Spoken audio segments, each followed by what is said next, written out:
Well, hello and good evening, everybody. Welcome back to Slow Motion Broadcasting, and welcome to Season 1 of the Xtreme Motorsports INDYCAR Championship. Delighted to have all of you along for the ride for this brand new series. We have an 8-race championship in front of us, a pretty fantastic schedule to boot, and it all begins right now. This is round number 1 of this season, coming to you tonight from Portland.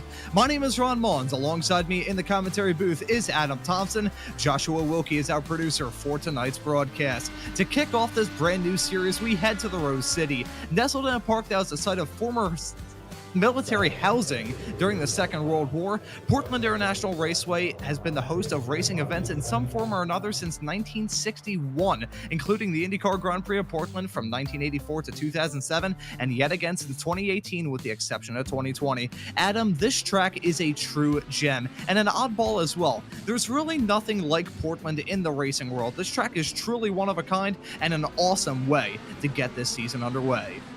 Well, it's one of the very few tracks out there that hosts multiple types of series. You see NASCAR Xfinity out here. Of course, Formula E was at Portland just last season. So it gets lots of different types of racing. And probably one of the unique factors of it's a very short track. It's only 1.9 miles. The fastest lap time around this track was in a Dallara DW12 at a 58-second lap time. So you're looking at pretty much like oval lap times in an open wheel car like we have here tonight in the INDYCAR. So definitely going to be interesting to see how some of these guys takes it. Of course, with it being INDYCAR, there's always going to be some unique situations. Of course, the 2 tire compounds and the push to pass system with this car. And right now, Ron, we are underway in qualifying. Yep, this 20-minute long qualifying session, already a minute and 15 seconds on the clock. This is an open session, so these drivers are all on the racetrack at the same time. They have to try and circumnavigate their competitors in this absolute gem of a racetrack to try and set the best time that they possibly can. The pole position going to be super vital, especially with that run down into turn number 1. Had a bit of experience earlier on today, Adam, running this car around this track, and if real life is anything to go by, that first chicane is a brutal ride. Genuinely, I feel like there's cars with broken spark plugs and failing ignition wires that are less clunky than that first chicane. It's a super tough one. It is very tough. You got to keep off the curbs. You got to get on the brakes hard. It's going to be difficult to pass through there, especially at the speeds that these cars are running on the exit of the chicane. And lap number 1 already completed here for Sophia Connell. And Sophia Connell goes top of the board with a 58.32. I think that's actually a pretty decent lap time in this car, as Caleb Lemon goes faster with a 58.2.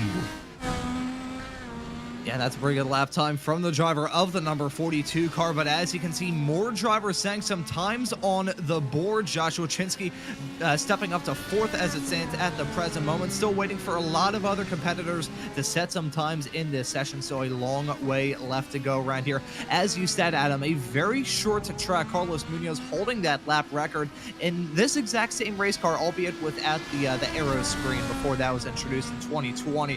That 2018 lap from him, still the quickest around here, that 58-second lap long. This is a very, very short track, as you said, about 1.9 miles, just a tick under 2. It is a fast ride, though, in the world of racing. Got some tight corners throughout, but once you get onto this back half of the circuit, come out of this turn number 7, you are in for a fast and rather terrifying ride to the end of the lap. Well, you just got to keep your foot on the floor and make sure, especially in the race, that you can kind of defend a little bit. But the defensive line on this kind of track, it's very difficult to find because of the nature of the corners. There's not a whole lot of heavy braking zones, so you're not going to be taking that inside line to defend a lot of times. You're actually going to be taking that outside line just so you can get a better exit on some of these corners, as we are on board here with Eduardo Lorente going through that first chicane. Gets hard on the brakes there, try to avoid the curves, loses the rear end just a little bit, but gets her all stabilized out of turn number 3 and is actually clicking on for somewhat of a decent lap here, currently sitting 8th place with a time of 58.89. So definitely a little extra pace in that car. But yeah, you got to keep yourselves off the curbs in that first chicane. All the other curbing around the track is just simple curbing. You can get on top of it, just don't throttle down onto the curves, or the tail end of that car is going to go spinning around.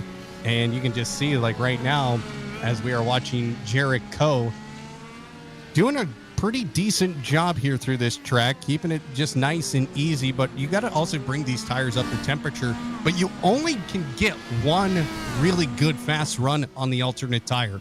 The alternate tire after that, it's not any good. You got to just get in the pits, get a new set, do your outlap, get that tire warmed back up, or you're going to really struggle through some of this. And that's one of the things about the alternate tire.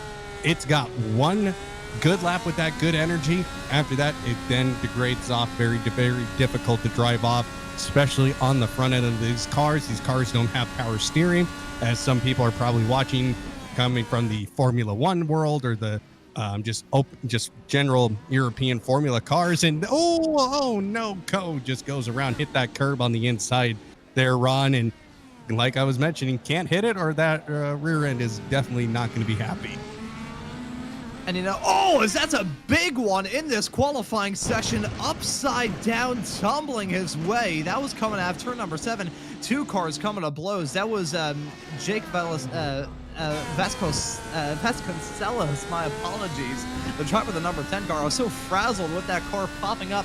Had to have been like 20 feet in the air. That was the wildest bit of airborne activity I've seen in quite some time in terms of iRacing broadcast. Holy cow, that was insane. Adam, you and our producer, Mr. Wilkie, are usually on some other shows here on Slow Motion Broadcasting, and just got off the back of running in some dirt trucks.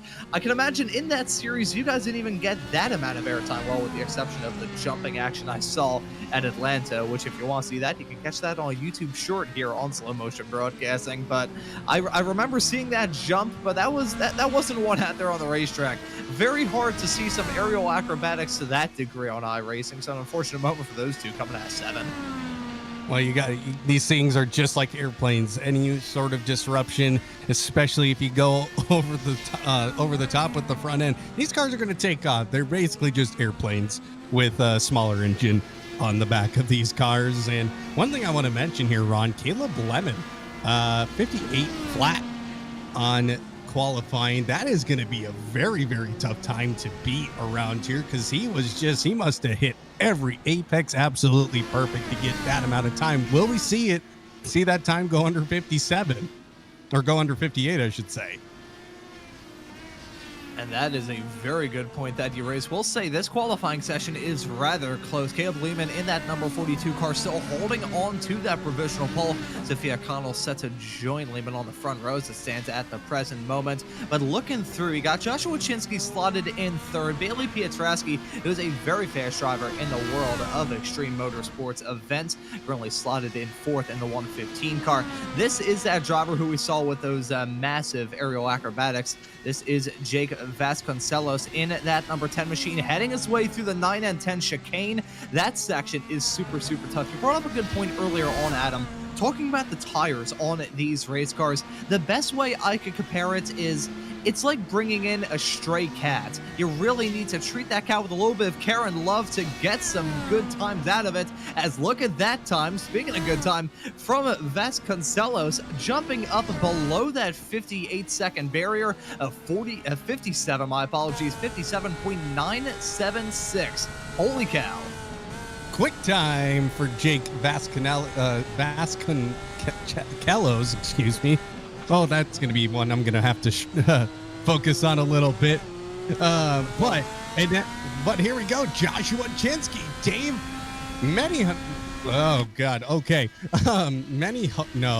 goes with a 57.815. This track is getting faster as the rubber is getting laid down, and guys are figuring out the corners a little bit better now.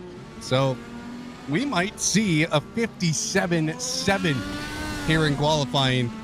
As this qualifying session goes on, those cars are getting warmed up. The track is at a prime temperature right now, and this is exactly what you want to see with especially a new INDYCAR series. You want to see these guys absolutely putting pedal to the metal here in qualifying, and these are when the engines are also a little bit more unleashed. You don't have as much weight in the car, and these cars are very weight sensitive. So if you only have 2 laps of fuel in the car, you're going to go very, very quickly here. You don't want to put more than that to get around those lap times, especially on the alternative tire. And talk about hitting the ground running for Dave Menino. Did not set a time during that 2-hour-long practice session that immediately preceded this qualifying session. Comes out here in qualifying and immediately grabs a provisional pole. I think based off the fact that Menino in that race car, along with his teammates of Jake Vasconcelos, those SRT esports drivers, I think, are going to be ones that will be fierce here at Portland today. This is a track where, based off my experience earlier on, super important to be a part of a big team, because when you're a part of a team, you can get some pretty good setups with it. And from my experience, a setup super vital to try and nail it down. I talked about that turn 9 and 10 chicane earlier on. I was running around this track, and before I talk any more about my experience running around here, should be noted I didn't have a custom setup. I was just running on the iRacing Portland setup, just base standard as is. And again, folks, I'm not a very good driver behind the wheel of a sim rig. Very good reason why I'm behind the microphone instead of behind the wheel. But heading through that 9 and 10 chicane was super, super tough. It felt like the rear end would have a mind of its own at certain points in time. So really important for these drivers to have a good setup and be able to nail the line heading off through probably one of the most terrifying series of corners that we'll see from the entirety of this season. Well, as you can see here, as we're running along with Stephen May down the front straight, hitting past 270 kilometers per hour, almost hitting 280. And that just tells you the sheer speed of these cars. And of course, these cars don't have power steering. So getting on the brakes hard, slowing the car down, being able to turn, get that grip exactly perfect. It's on such a knife edge that you have to be so careful. And of course, we see drivers like Kyle Larson coming from the NASCAR world, racing the Indy 500 here in the month of May, and driving the Coca-Cola 600. Of course, last year didn't have a single crash, didn't damage the car at all. And this year, during testing, he just put the car into the wall. And that happens when these cars are on the razor thin edge. It is very, very difficult to drive, and you have to be so concentrated on what you're doing. As somebody who has raced in these in different leagues before, it has just been something difficult to drive around, especially on a road course. Another thing to mention when it comes to the difficulties, for lack of a better term, of driving an IndyCar very, very quick, both in real life and in the sim. These cars don't have power steering, and iRacing definitely simulates that rather well in my experience running around here. My forearms were definitely getting a workout running these cars around here, and we'll see if we can maybe get some onboard shots with some of these drivers heading through either the start-finish straightaway or down through turn number 8, which is, funnily enough, in all the changes that have gone on to the Portland International Raceway since this track was really first conceived back in 1961. That turn 8 section has remained just about the same. I believe it was originally called Victory Boulevard. Doesn't have a name anymore, but that back flat out blast we were turning the whole time is one of the only constants that has remained at this absolutely fine motorsports facility. As look at Caleb Lehman in the number 42 car jumping back up to the pole. 57.733 quick time for Caleb Lehman, and that is an absolute stellar lap. Again, these laps are just getting faster, and that just says that there is a lot more rubber on the track. There's a lot more grip, as Sophia Cano goes second quickest with a 57.794. Hello, welcome to the party, Sophia.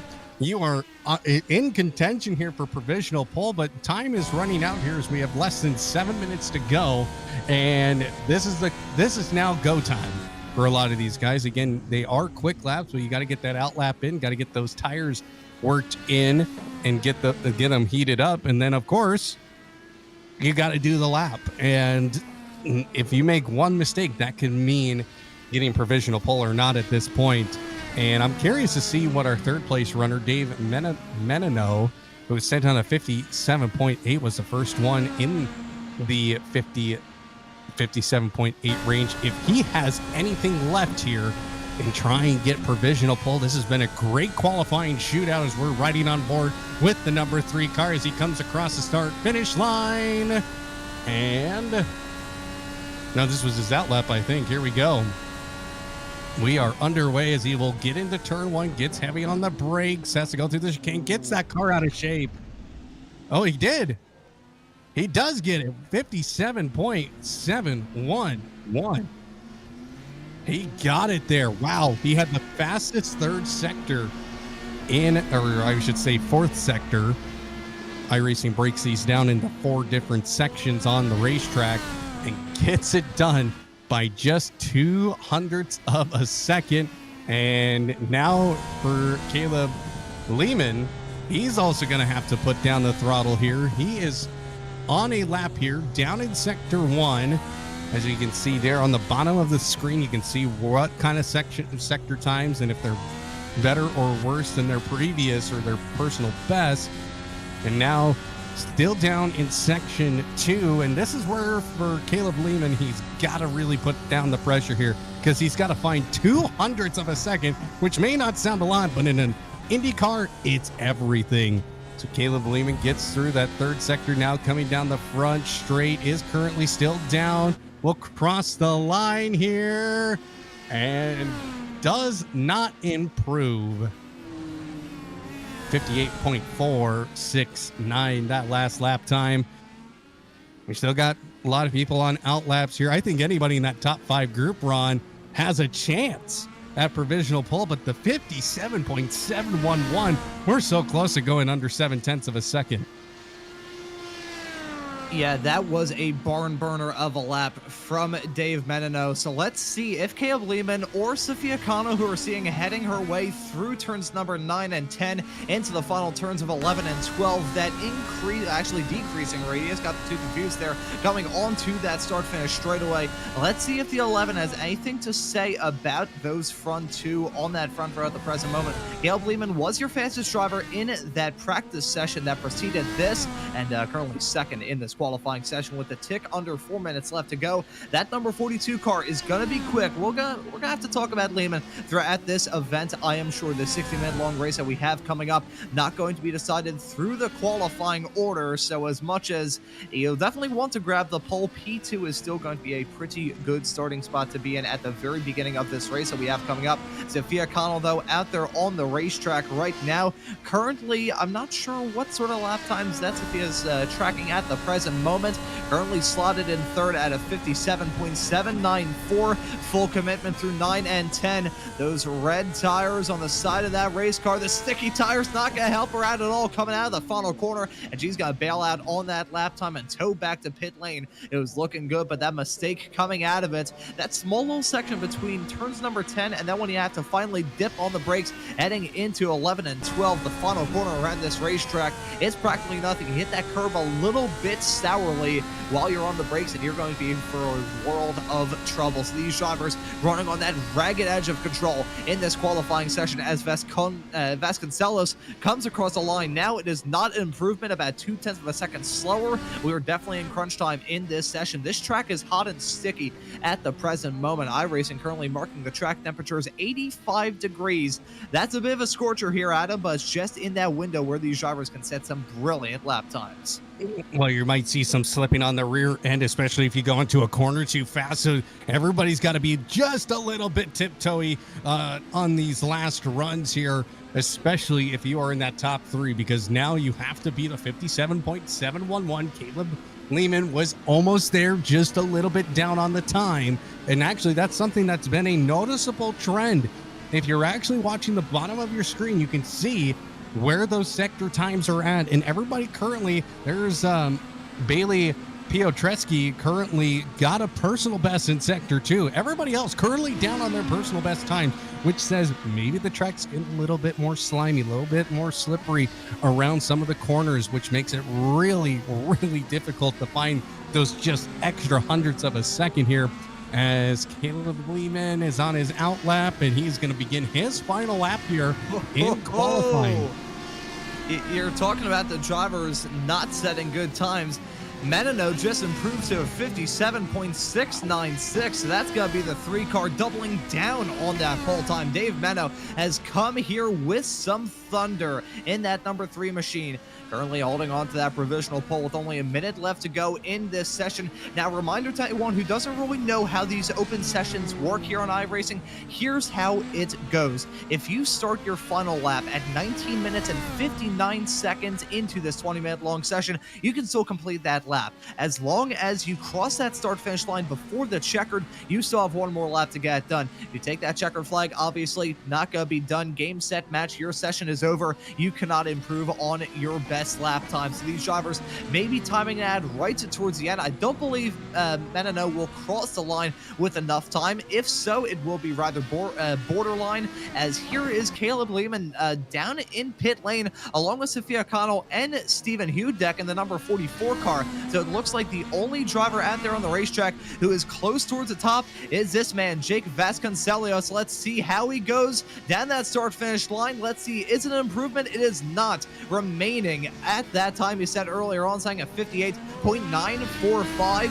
and there's a checkered flag at this session is over. Menino just crossed that line with enough time. He's going to be the last driver to set a time, and let's see if anyone will have anything to say about the driver of the number 3 car. Next across the line is going to be, that is your 10th place qualified driver of Mitchell Green, currently sat at a 58.1. It's a 58.1, but just a couple of hundredths of a second slower. Not going to be an improvement from the driver of the number 7 car. Here's Stephen May, who's come down pit lane, currently slotted in P15 at a 59.0. Not going to be an improvement from him. He stays out and comes into pit lane. Here's Jericho in the 239 car. One of the last drivers going to have anything to say about that pole from Menino. A little bit of a sideways snap coming out of the chicane, so I'm not sure this will be enough for the driver of the 239 car. Crosses the line now, and I don't believe that was an improvement. There you can see 58.4.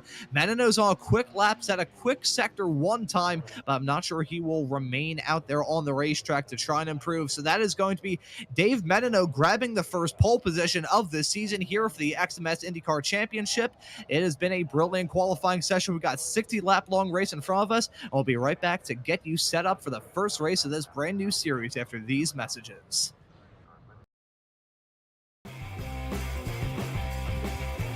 Ricmotech high-performance sim racing equipment.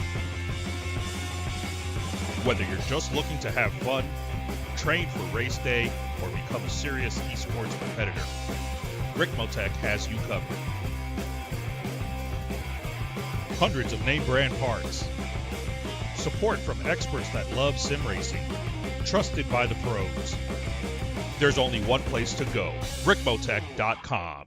The SCCA Foundation is a 501c3 organization serving as the charitable arm of the Sports Car Club of America. One of the programs partially funded by the foundation is the SCCA Academy, an online learning management system used to keep real-life racing track officials up to date on the highest standards of race safety and officiating. Through this program, the SCCA Foundation is supporting the future of the best trained corner workers and event officials in motorsport. You can support these efforts at www.sccafoundation.org.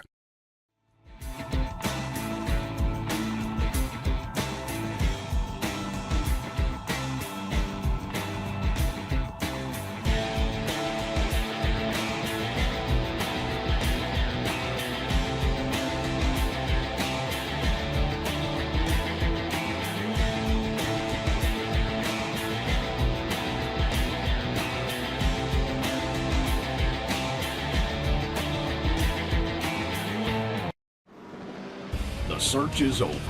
The most comprehensive league scoring solution is here, with the ability for multi-level championships, custom incident tracking, post-race time penalties, support for heats, drop weeks display, multi-car team scoring, advanced web widgets, rookie championships, a custom paint system, and load those results in seconds. Visit extremescoring.info today. Ricmotech high-performance sim racing equipment. There's only one place to go, Ricmotech.com.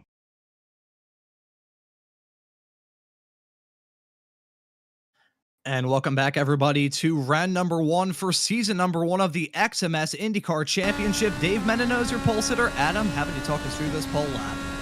Oh, just look at Menino go. Starts this lap just full throttle into turn one, gets onto the brakes, cuts a little bit of that corner into turn one, which is totally legal here at Portland. Avoids the curb on the exit of turn number three. Turn four, very tricky not to wash out wide through a sweeper corner, a high-speed sweeper corner with a double apex.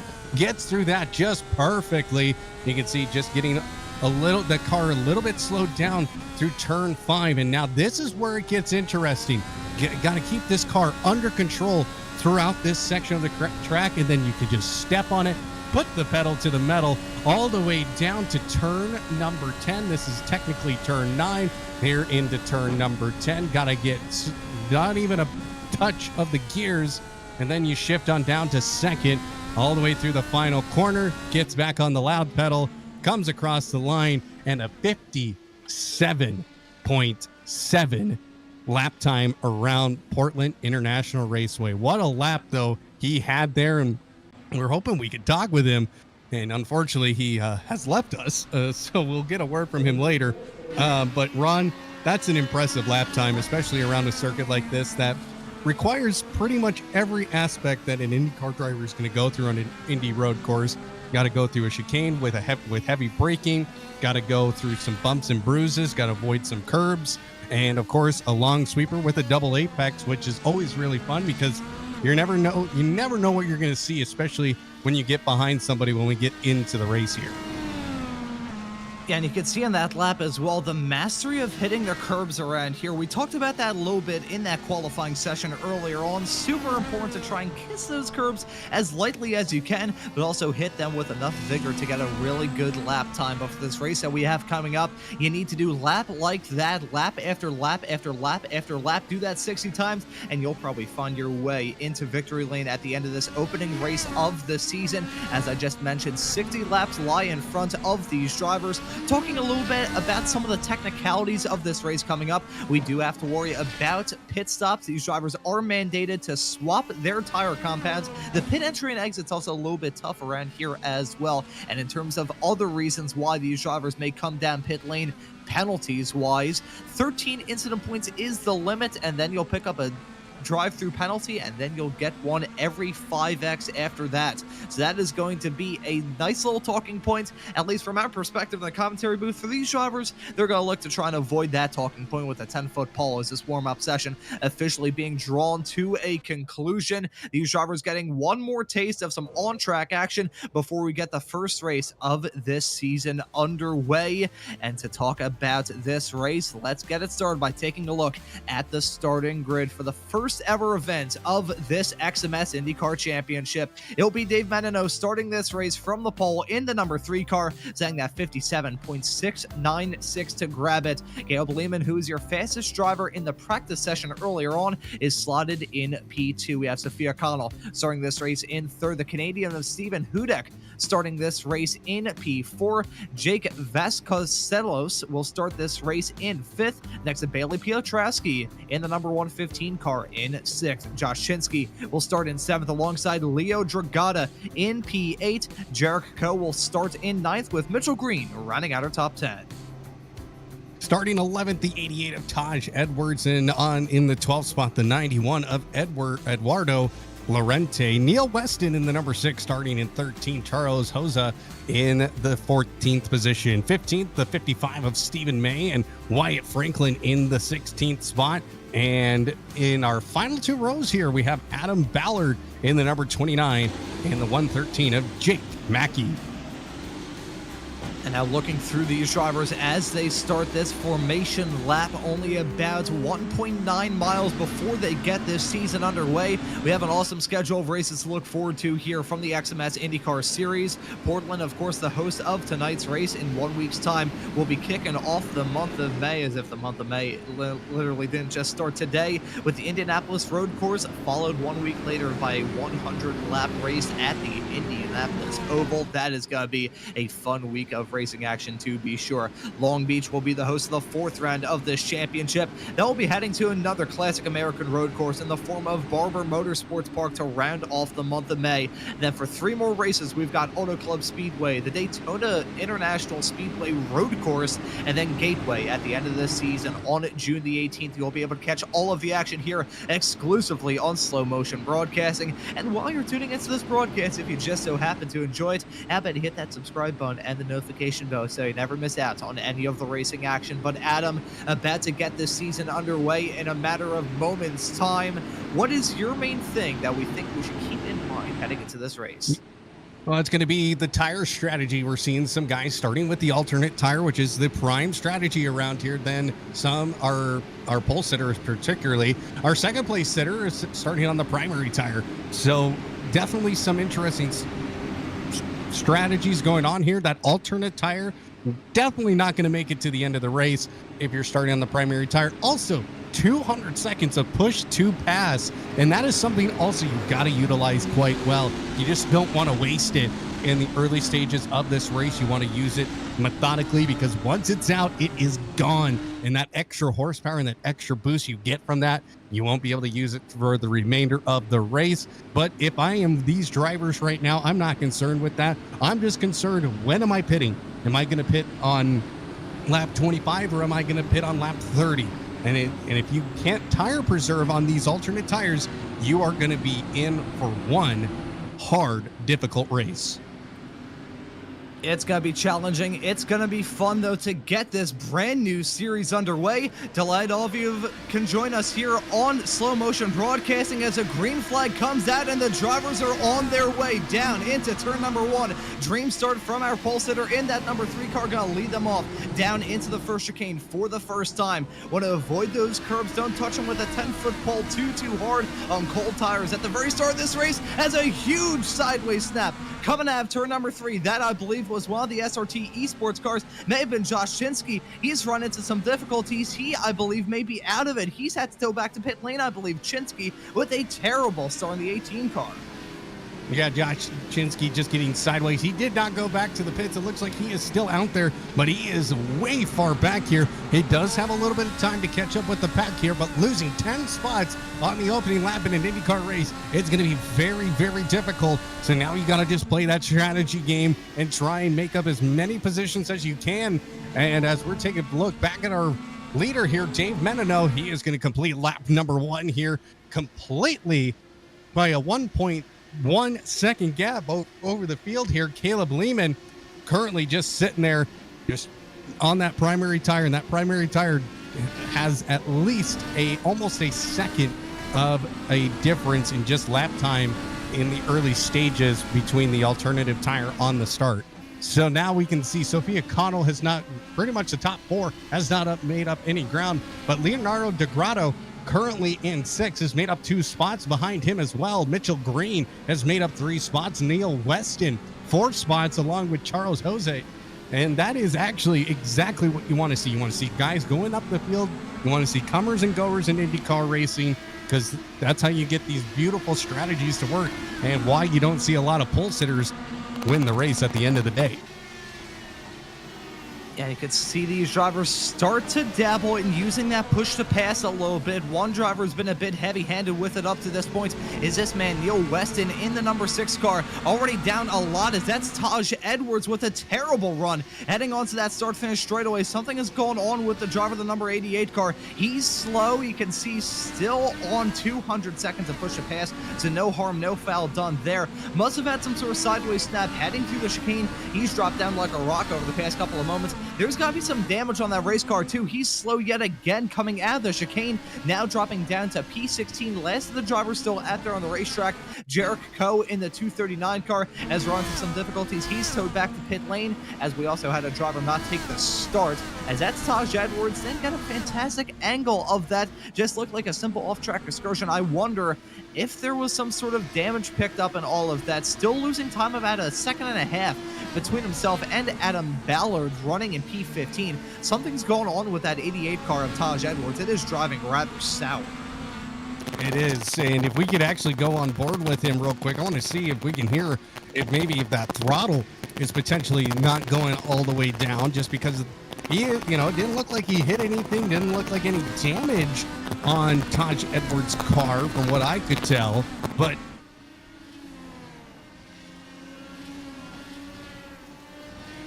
I think Adam may have had a brief technical issue there with their microphone. I was thinking, okay, are we starting to get some UFO encounters very early on into this season? Hopefully we'll get that issue resolved for him here in a couple of moments. Already 4 laps into this 60-lap long race. David Menino is still your race leader. Caleb Lehman is slotted in second. He was the first driver to decide to start using that push to pass, as here's Josh Chinsky making a move up there. That was himself and Wyatt Franklin side by side, heading off through turn number 7 a few moments ago. Some more side-by-side racing going on. This is Neil Weston battling so hard. That could end in tears. Contact being made between Weston and Charlie Hosea in the number 100 car. That was heading off through 9 and 10. That could have ended in disaster as those drivers battled for 8th and 9th respectively. Some drivers already very heavy-handed when it comes to that push-to-pass consumption. As we take a look at a replay to see that moment for Josh Chinsky getting that move done coming out of turn number 7. That hairpin, a pretty good overtaking opportunity if you're feeling extra brave coming out of the rather long left-handed sweeper of turn number 6. As there's Bailey Pietraszki in the 115 car getting a pretty simple move done. That, I believe, was on Sophia Connell. So that was a pretty nice move from Pietraszki to jump his way up into P4.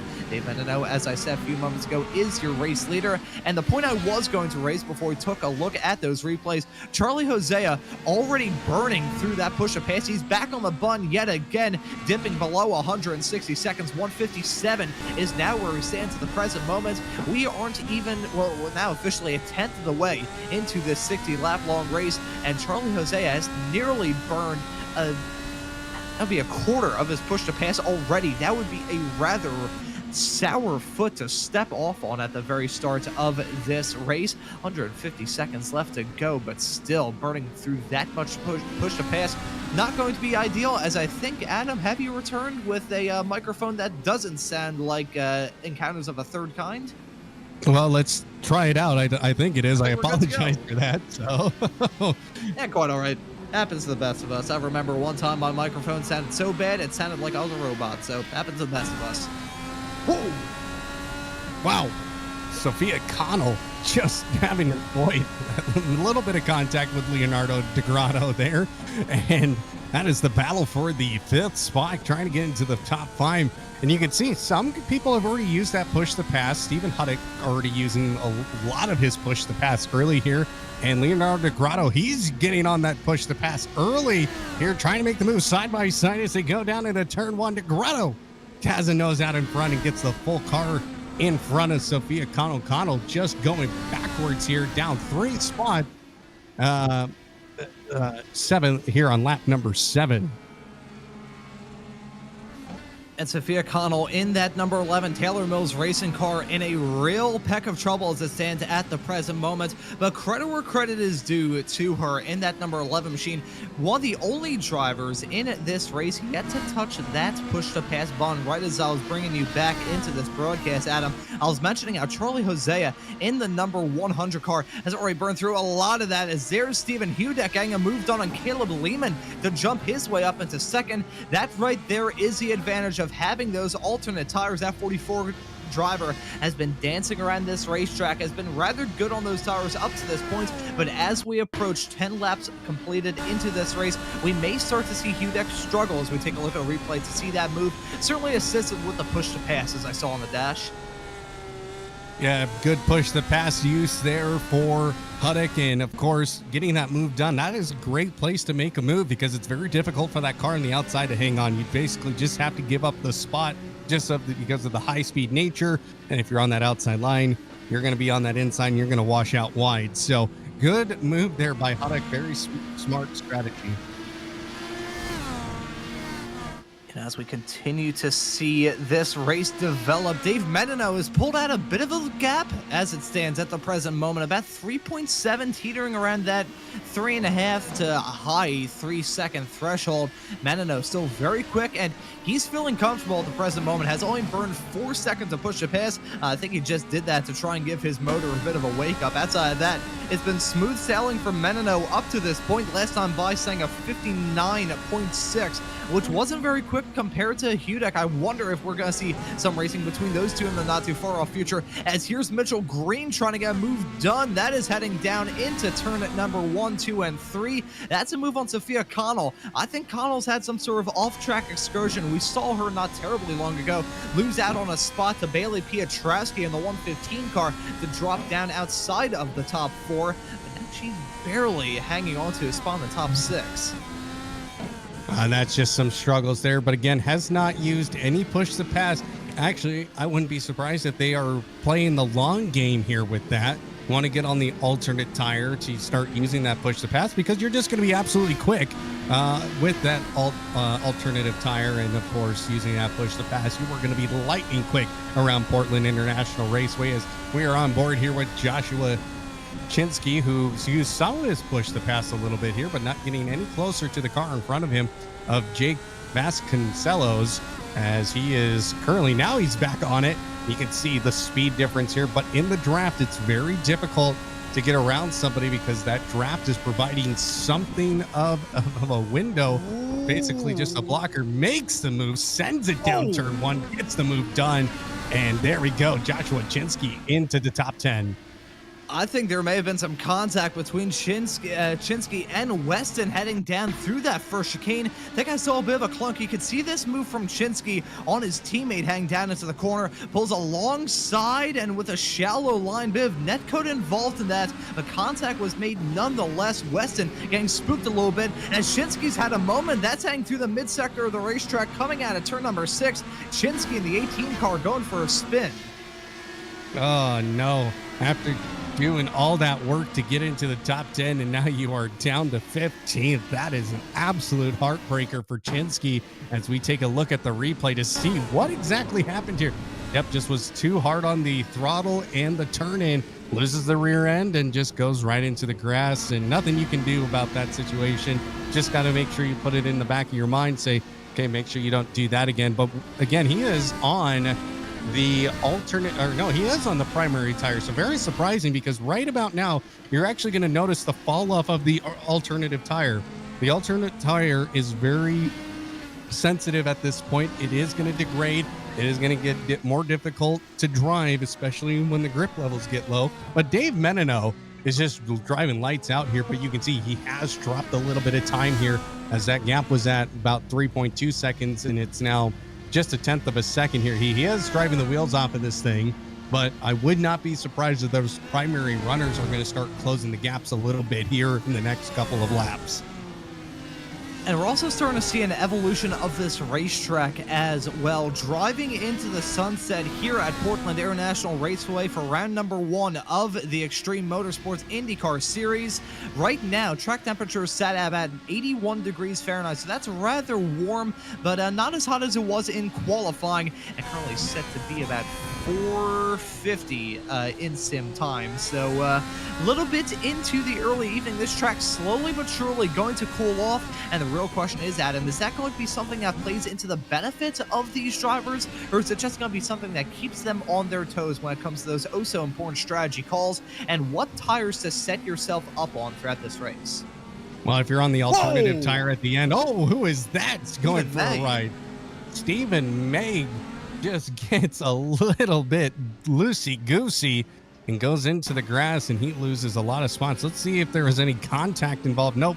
Again, just too much throttle and too much turn for that corner, and he just loses the rear end and slides into the grass. That's the one nice part about this track. It's got a lot of runoff, so you don't have to really worry about the walls except for the ones that we see right there next to Stephen May. But back to your question there, Ron, if you're on the alternate tire at the end of this race, I don't think you're going to be too worried, because that tire is going to warm up a lot quicker than the primary. If you're on the primary tire, that tire may take a little bit longer to warm up on a track like this, just because there isn't those high speed turns that you would see on like a Watkins Glen or Road America. You're not going to get that tire warmed up exactly on schedule. So that's something you got to keep in the back of your mind. And actually, these guys who are on the alternative tire now, I think they're going to struggle a little bit when the track cools off, if just a few degrees, just because of how heat sensitive these tires really are. And you see it all the time in the actual IndyCar series. And when the track cools off, primary tires tend to struggle just a little bit, especially in the early parts of the stint. Now, I want to talk about somebody who's made some good moves up the field here. Bailey Piotrowski currently up the field into fourth, less than a second away from Caleb Lehman, who is our second place sitter after qualifying. He's now down to third, and I wouldn't be surprised if we see a move happen here. Piotrowski on that alternate tire, and then Caleb Lehman on the primary. But that primary tire, it's got to come into play here in just a couple of laps, because we are going to be hitting lap 15, and that alternate tire, I can tell you from personal experience, it becomes a struggle after a little bit of time, and it's just, you lose the front end grip. The rear feels like it's going to give out at any moment. That primary tire can last you at least an extra 10 or so laps, and it's going to be very, very difficult, I think, from here on out. As we saw a little bit of smoke, must have been a tire lockup from somebody in front of Leonardo here in the 118, and he is 1.9 seconds away from Piotrowski, so he's got a little bit of work to do, but trying to close that gap here, Ron. But now looking up and down the field, a lot of drivers have been using that push to pass, but the only drivers that haven't used it yet is Sophia Connell and Jake Vasconcelos, currently still on that 200 seconds along with Adam Ballard. And Taj Edwards and Jericho also on 200 seconds. One thing to raise about Jericho, haven't really talked about this. He came down pit lane. It was on lap 2, but he did come into the pits. And Stephen May has also come down pit lane as well. He's had some pretty bad struggles as of recent in that number 55 car. In fact, last time by was over a minute in terms of lap time, which is not on pace. So something may be slightly amiss with that number 55 car. I saw some moments with him a little bit earlier on in this race. And there he is down pit lane, up on the jacks, currently on those alternate tires. Let's see if he has a swapperoo of compound, puts on those primaries. Let's just wait and see. Up on jacks yet again. I think what happened there is he put the alternates on. I was like, oh crap, and then he had to click onto the primaries. That's what we just saw, the double dip with tires. Yeah, you got to be so careful. You got to set up your pit stops, and especially when you have such a difficult pit lane like you do here. The smart thing to do is actually set your pit stop up at the beginning of the race. You know you're going to be switching to those primary tires, so you just have to set it up actually like that if you're on the alternative tires, because now the primary tires, they're not going to get you to the end, but you might as well make that tire compound change this early if you're on the alternative tire now. So, but if you're on the primary tire and you're going to go to the alternative tire, you're going to be, you're still not going to get to the end of the race, but I wouldn't be surprised if we see primary alternate tire strategy. I think we're seeing a two-stop race happening here, Ron, and that's going to spice a lot of things up here as we take a look at Stephen May, see exactly what is going on with him before he came in here. And yeah, those tires are just starting to give way, and I think that's what we're going to start seeing. Those alternate tire runners right now, they're going to start thinking about their pit stops here in the next lap or so.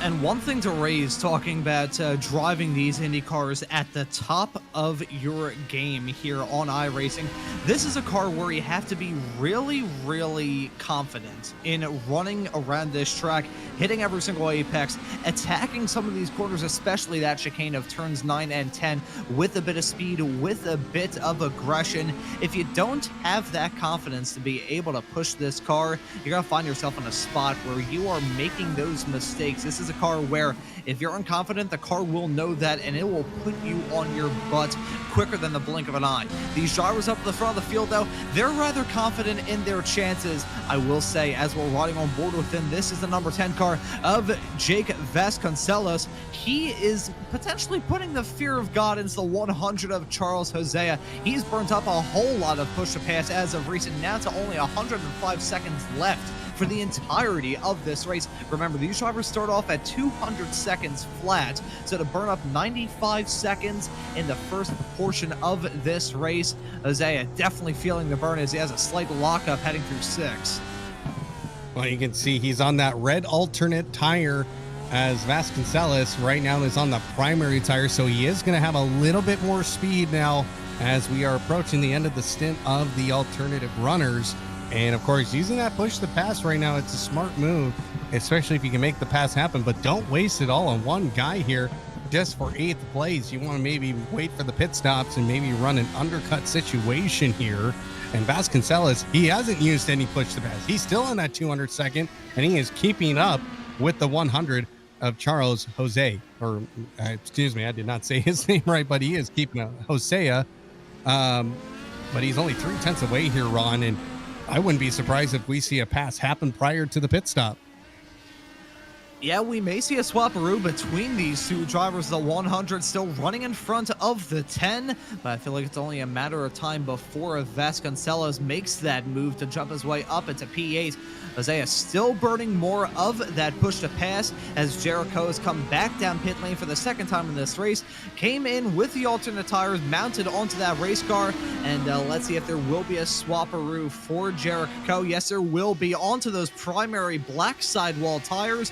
Anyone who's new to IndyCar, the red alternates, those are the ones that are the softer tire compound. The alternates, on the other hand, they're the harder one. They run the distance, and as we're a third of the way into this 60-lap long race already, these drivers starting to think about having a bit of a set of tires on their race car that'll actually, treat them well after giving them a bit of a pummeling. And Neil Weston, one of those alternate runners, has come down pit lane as a side-by-side fight between two drivers, one on primaries, that being Chinsky, getting that move done on Ballard, one of those drivers still on alternates and still not touching his push to pass either.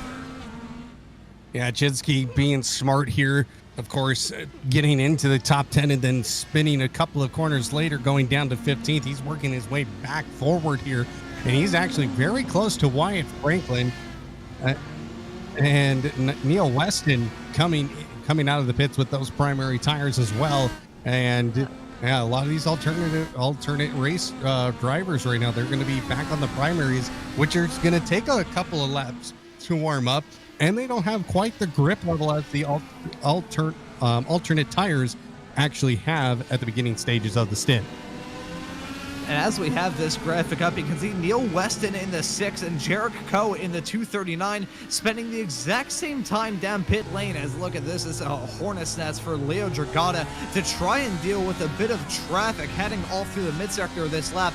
Now going to be in the draft of Bailey Pietrowski, heading down that backstretch off into the 9 and 10 chicane. Will we see a move from the 118 on the 115? He's going to back out of it. He's a smart driver. He knows that going for a move off into 9 and 10 usually goes about as badly as you can possibly do it. But the point I was raising, talking about Neil Weston and Jericho both spending 10.3 seconds down pit lane. There's a bit of a difference. Jericho spent a bit longer in the pit stall, 0.07 of a second longer down in the pit stall, but down pit lane, it was actually 1/10 of a second between those two drivers. As Jericho had an off-track moment coming at the turn 9 and 10 chicane, and using that small little escape chute, that drag strip, which does get a lot of use here at Portland, going to get use from Jericho as he ran a little bit wide, coming out of that corner, hit that curb, and just decided to take the long way instead of hitting the barrier. That's Vasconcelos getting a move done on Hosea down into turn number 1, 2, and 3.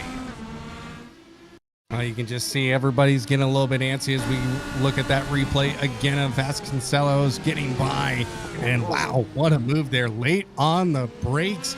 But now the primary tire is the best tire to be on right now, especially if you're on an alternative tire, because it's going to get real tough, I think, here in the next few laps. You're going to feel that front end grip go away, and that just means you're going to be struggling a little bit here as we actually see some lap times coming in here.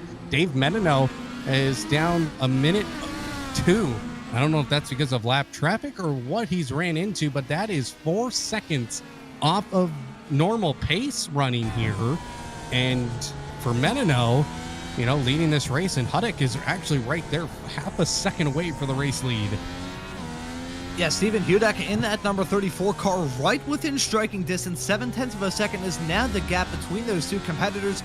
Hudek last time by was about a tick under 2 seconds quicker on that lap and that lap alone. And in terms of pace, those two are rather evenly matched in terms of their best laps of the race up to this point. As here's a move from Leo Dragata. You can see a little bit of a sideways snap through the braking zone, and another sideways snap coming out of turn number 2. There may have been potentially a bit of contact between those two racers. It was certainly close. I was noting this small little wiggle from Dragata. You can see how deep he went to the braking zone down to turn number 1. The true lunge, no contact being made. It was just a curve back from Dragata that got him loose heading through turn number 2, but you can see that expertly crafted maneuver from that driver, the 118 car, balancing that brake pedal, got a little bit of rear locking, that immediately let go. Otherwise, that would have just been a big swap-a-roo. These IR18 Indy cars on the iRacing platform, the cars that are probably the most physical to drive in the sim. Whenever you have a moment like that, you can feel it in the wheel, and that's part of the reason why Leo was able to save it, to get that move done, to slip his way up into the podium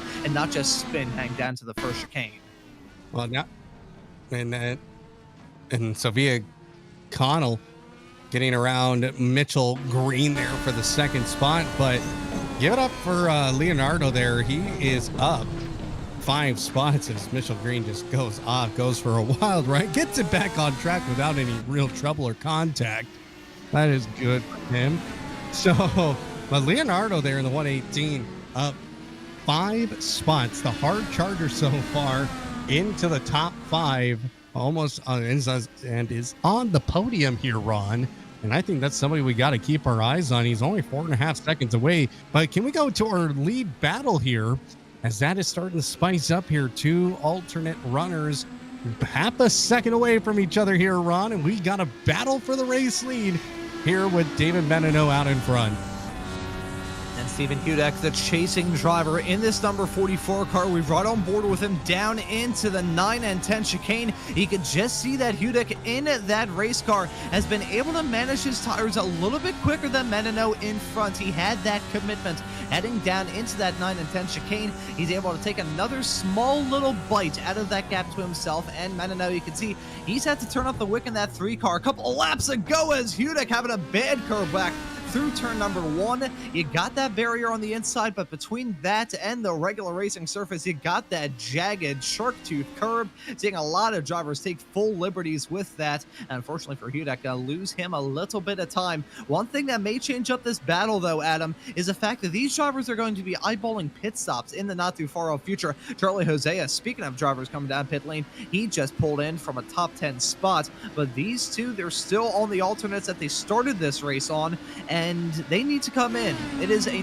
necessity for these drivers to come down pit lane. I wonder if they're eyeballing the 1 stop. With 26 laps already on the board, they may be just looking to split this race in half. I could see that as well, but it's going to be very difficult, especially with the time loss to Leonardo DeGredo back there in the 3rd spot. He is coming in quick. 3.8 seconds between the 3rd place runner in the 118 and the 44 in 2nd place, and that is coming down as we are keeping our eyes on that time. And he is on primary tires, so he is going to close that gap. I would keep an eye on him. He may be in a chance to win this thing now because of these guys staying out way longer than, in my opinion, they should be. They should have pitted about 3-4 laps ago. Those tires have got to be crying. Yeah, as it stands presently, oh boy, I'm pretty sure Fred Flintstone's car would probably have more grip than some of these drivers on the alternates that they've had on since the very start of this race. Menino still holds on to the fastest lap, but as we saw in that graphic, 1/1000th of a second, the pace difference between those two. You can see it again right there. Menino sang a 58.8, Hudek at 58.820, as Hudek has come down pit lane in the number 44 car. Jericho, just saw him in the corner of my eye. He's coming to the pits, some damage on that race car, and Hudek being joined down pit lane by the 115 of Bailey Piotrowski. Well, this is where the pay window will open here, as Piotrowski is in. The 118 now moves into that 2nd spot. Dave Menino, he is currently still leading here, but again, that lead is coming down 3.7 seconds, which maybe the undercut is going to be coming into play here for the 118. And of course, Lehman, he is on the primary tires as well, and that's somebody we got to keep our eyes on. He has had a pit stop here, and he is in front of our former second place runner. Where'd he go? Have I lost him on the timing tower? Yeah, there he is. Yeah, Stephen Huddick now down to 7th. I just lost him for just a moment on my end. I apologize for that. But now he is behind Caleb Lehman, and Lehman has had his pit stop, but he is down in the pit lane now and in for another stop here.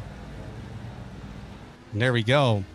He is back on. I think he's going to go alternative tire here. If I'm thinking of his strategy correctly here, he was the second place runner. He wants to definitely have a chance to win.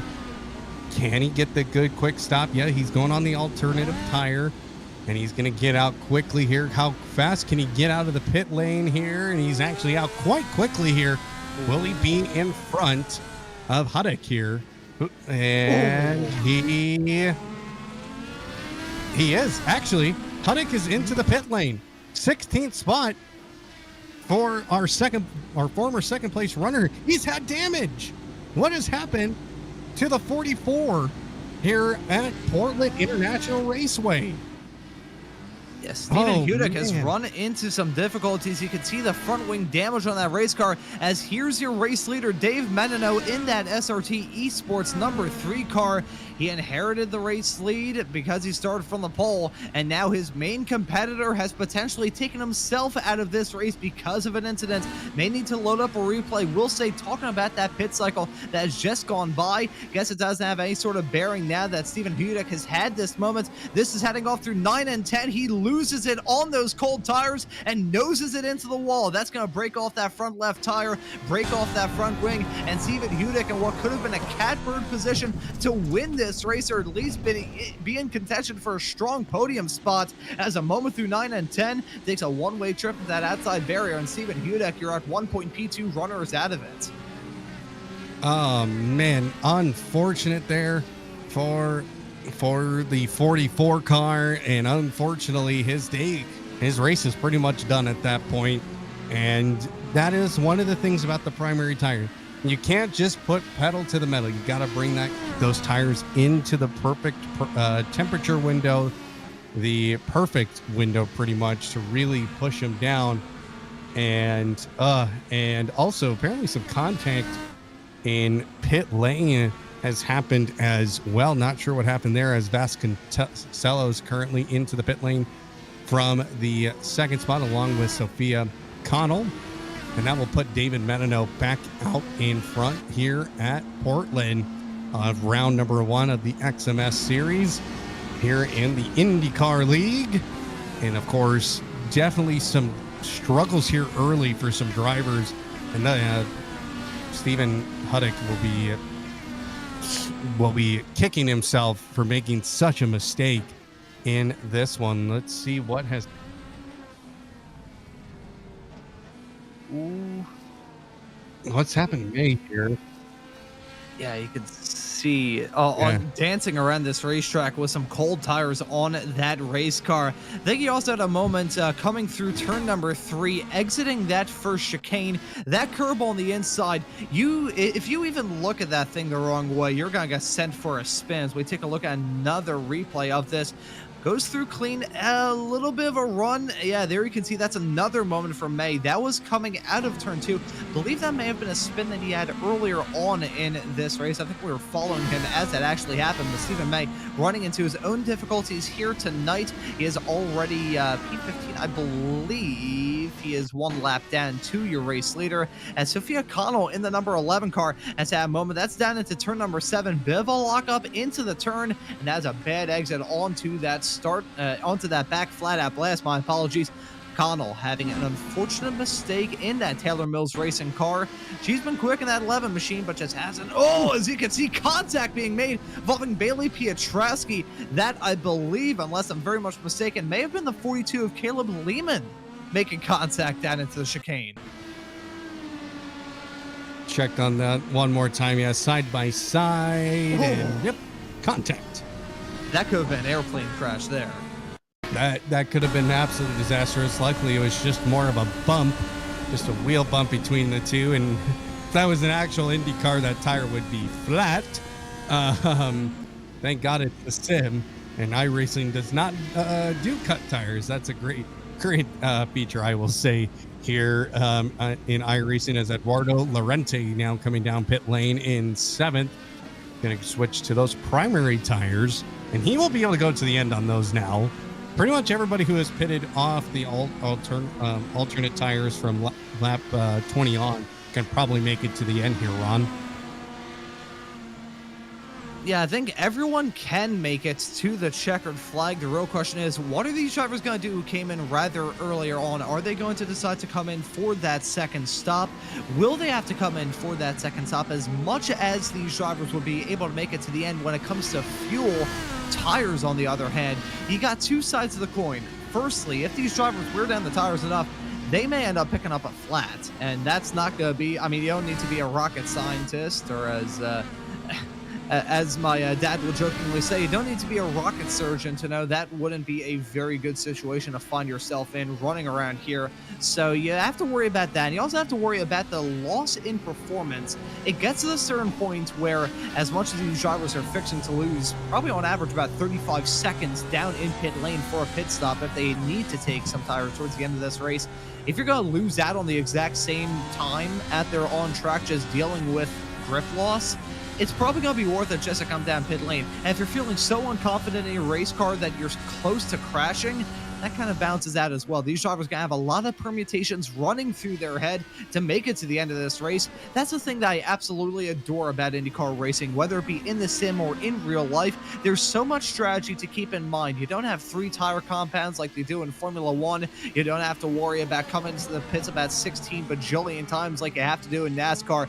No, it's rather straightforward, but it's also complicated, if that made any sense at all. You got those 2 tire compounds, which gives a wealth of opportunities for these competitors to do a bunch of different strategy calls. You also got that push to pass, and you can see these drivers manage it in very different ways. You could pick out 3 drivers who are right by each other on the racetrack. Charles Hosea, in that number 100 car, he's already burned through a lot of his push to pass, nearly just a tick over 1/4 of the push to pass he had at the start, 64 seconds left. So 1:04 for Charles Hosea left in push to pass.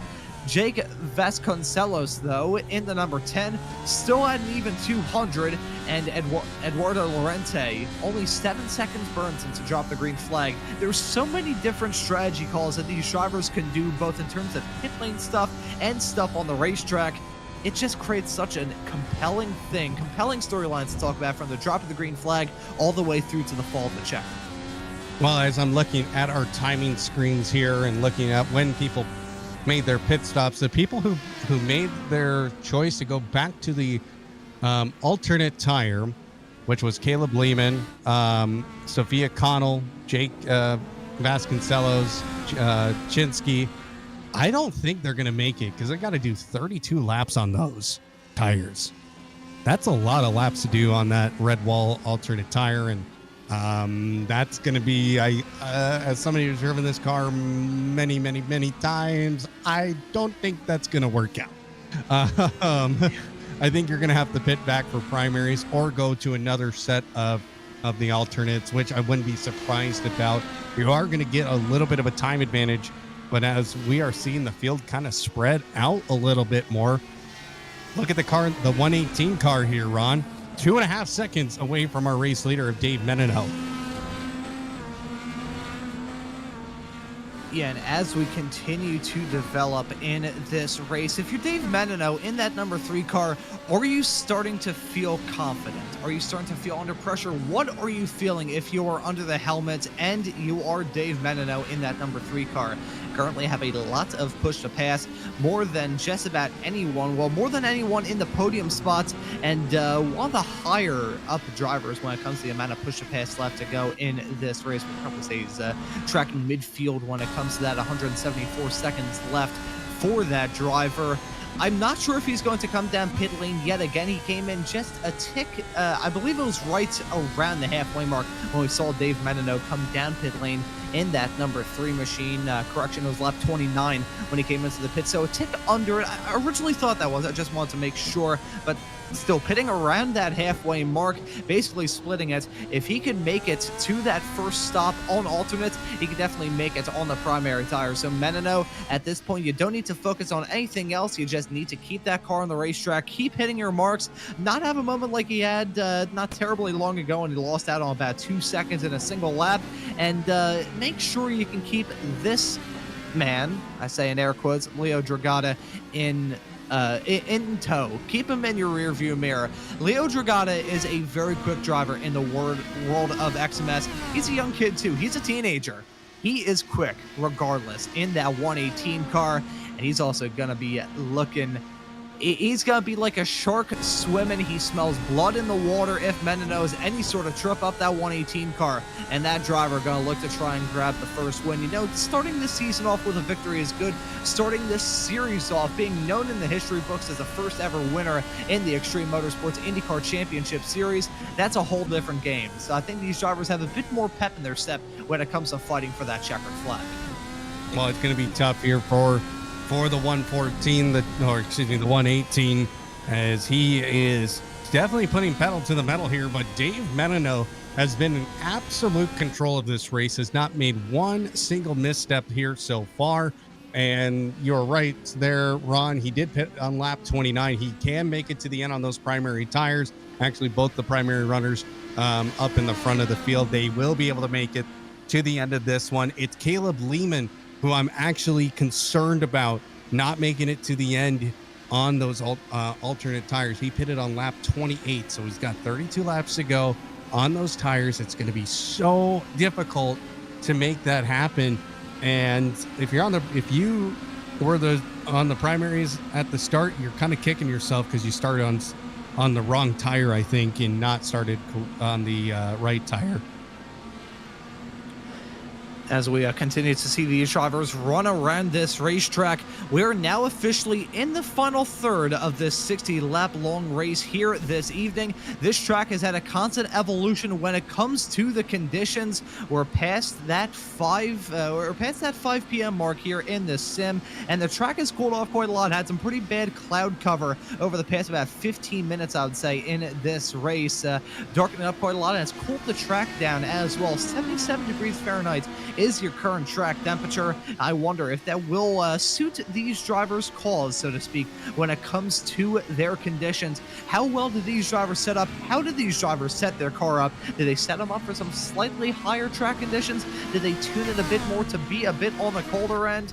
Looking at it at the present moment, I would say we're right in that sweet spot. It's the old childhood tale. It's not too hot, it's not too cold, it is just right. Well, let's take a look here. Getting word that we've had a couple of crashes and an overtake that we have not quite caught. So let's take a look. This is Wyatt Franklin in the number 13. Looking good so far. Nope, just overdid it on the throttle there and backed into the wall. No damage done. Just spun out. And let's see here. We have a pass here from Sophia Connell going down the inside of Mitchell Green. And wow, what a move there by the number 11. And then now Joshua Chinsky trying to get around Jake Vasconcelos and makes that move easily into turn number 1. And the one unfortunate part, we are not Fox Sports, so we don't have a gazillion cameras that we have in a production truck telling us what's happening all around the track. But thank God our timing and system and Joshua on the controls in the production room right now, doing a great job keeping up with all the events and keeping us informed with what is happening around Portland International Raceway. Now, I gotta say, some mighty work on the graphics as well, showing us all the information when it comes to tire compounds, gaps, push to pass, the last of these drivers came down pit lane. You can still see that right now. Dave Menino currently ticking over. This is lap 13 that he's on right now on this current set of tires. And some more drivers have run into some difficulties. They're losing out on some spots, having drivers put some moves on them, or getting involved in a little bit of trouble. We thought this race was going to be rather hectic coming into it, Adam. Portland, not really a track that is known for being a forgiving one for drivers both in the sim and in real life. Well, the newest additions onto the iRacing platform, but I gotta say, a fantastic addition as well. This has been a brilliant race up to this point, and hey, we still got a decent chunk left to go, and we've got two drivers who are way too close up at the front. Dave Menino and Leo Dragata now separated by 0.6 of a second as they head their way off into turn number 6. Well, if I'm Leonardo, he is going to want to put the pressure on, maybe get Dave Menino to use some of that push to pass, as Menino currently, now he uses it. Great move there, try and get that gap a little bit more separated. And I think this is a smart call by the 118 to get that gap, you know, pressure the leader, get him to use that push to pass a little bit, get him down to equal terms here as Dave Menino on 169. Still quite a bit of push to pass left here. Now here comes Leonardo. He is using that push to pass as well, and just trying to maintain that gap. Half a second separating the pair as they go down into turn 1. Menino not feeling the pressure at all, though. Doesn't make a single mistake and gets through turns 1, 2, and 3 without a problem. But that gap still slightly closing, and this is exactly what you want to see. And of course, the slipstream and the draft gonna come into play now for the 118. He's gonna be absolutely satisfied with that, because, you know, if he doesn't have to use that push to pass nearly as much, he'll be happy. Now both drivers on the push to pass as they go down the fastest section of the race course, all the way from turn 9 down to turn number 10, using that slipstream as well, gaining a couple of tenths. And of course, Dave Menino doing a great job here. Just he's not even doing defensive moves here. He is just driving his line, doing a great job, focusing on at the task at hand to try and bring this home as we start lap number 45 of 60. And we've got a little bit of time left to go here. But if you are Leonardo right now, you are wanting to put that pressure back onto the leader here. Of course, both of them have been using that push to pass just a little bit more frequently. If I'm 118 right now, I'm going to try and beat him on pace and just force the push to pass issue onto the leader. Yeah, and on the opposite end of that same coin, if you are Dave Menino, you're feeling a bit more confident than Leo Dragata in terms of the situation these drivers found themselves in. Menino has a bit more push to pass in his back pocket. He has one less lap on those tires, which, hey, it may not seem like much. It's only 2 miles around this racetrack. It can still make a huge difference just in terms of the psyche of these racers. Hey, from my karting experience, I can tell you how important it is to be a good frame of mind. Dragata using that push to pass, heading down that start-finish straightaway, down into the first chicane, closing that gap up yet again. It's remained about the same.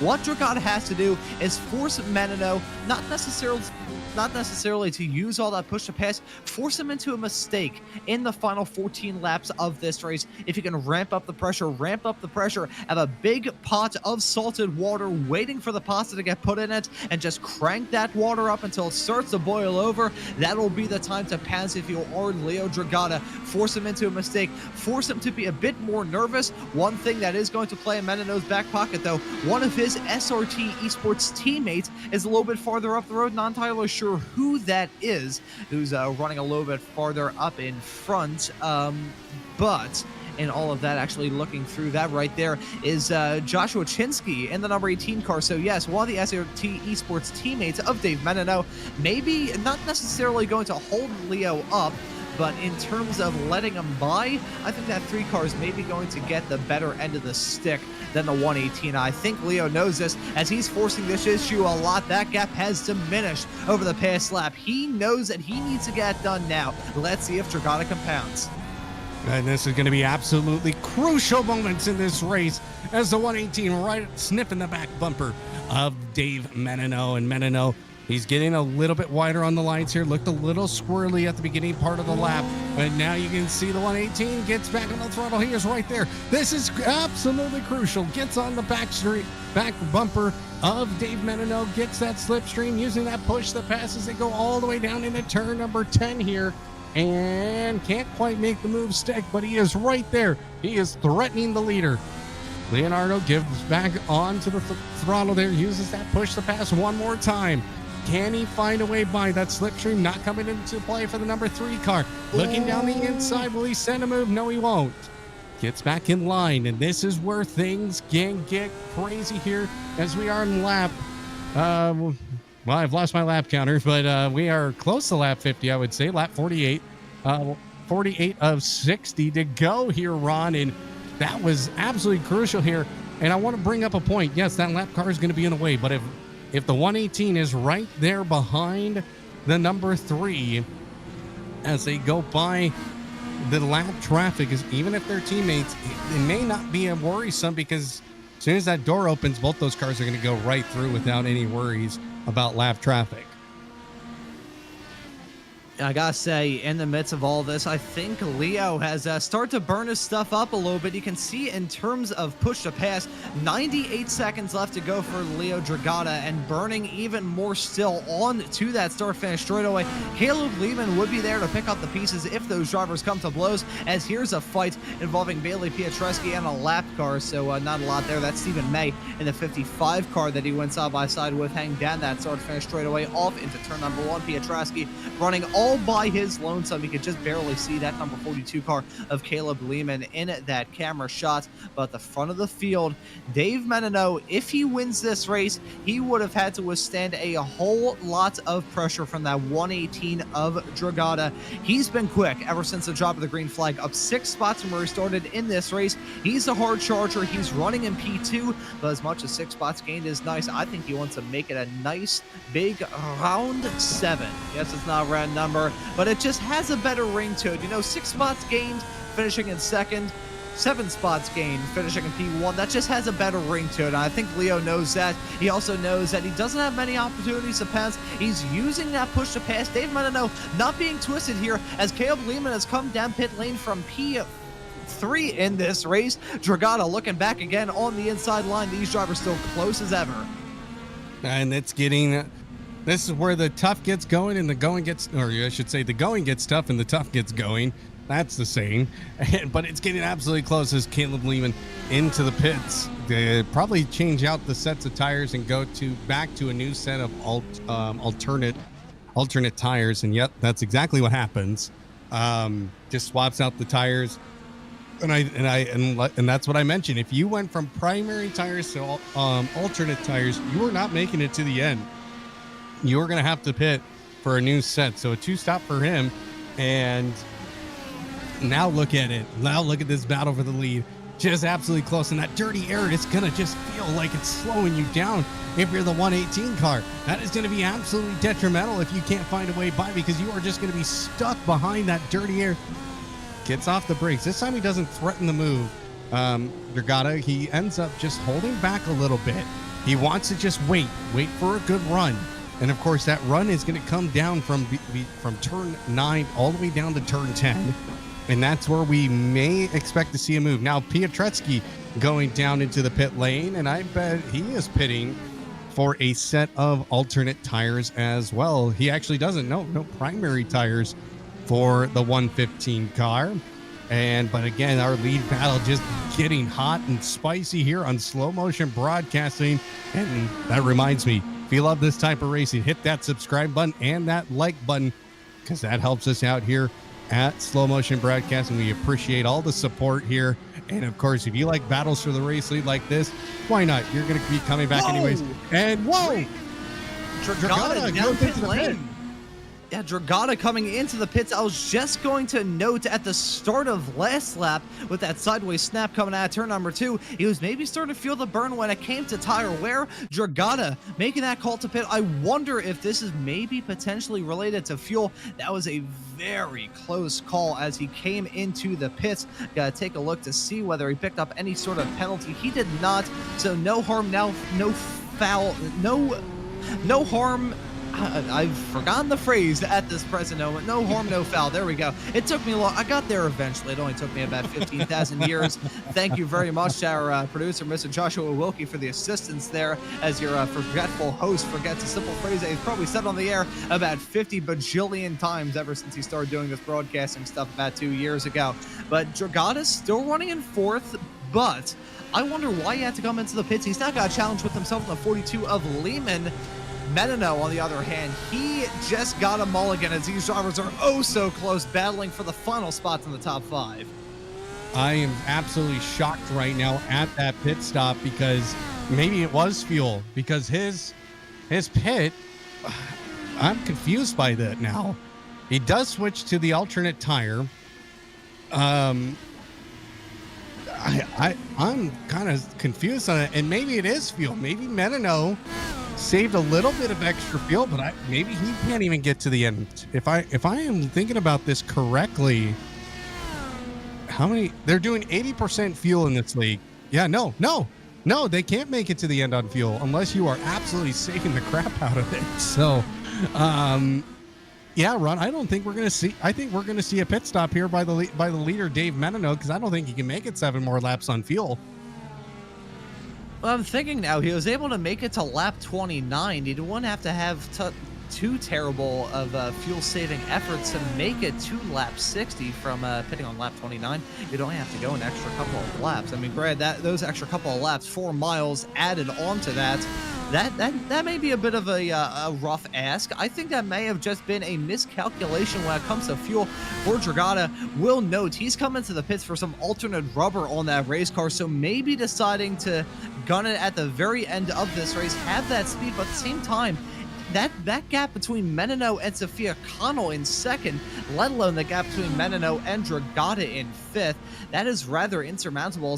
As much as Dragata just set his personal best lap of the race last time by at 58.7, and he finds himself involved in a small little hornet's nest with himself and Caleb Lehman with a lap car in between these two drivers. That's why the Rockefeller Racing cars nearly getting rocked, heading off through the triple right-hander. That could have ended in tears, but Dragata trying to find any way in the book to get this move done on the lap car to catch up to Caleb Lehman. I wonder here, Josh, if we could maybe switch the interval gap just to be to the race leader, because I want to see what the gap is between the 118 of Dragata and your race leader of Dave Menino in that number 3 car. That is a rather significant gap. You can just see it in terms of where those two cars are positioned at the moment. Dragata on the back end of the circuit, Menino on the other end, he's heading his way off into turn number 6 right now. So as much as it's a last second call to come into the pits for sure, that had to have been for fuel. As much as he put some alternate rubber on that race car, that could not have been a conscious strategy decision.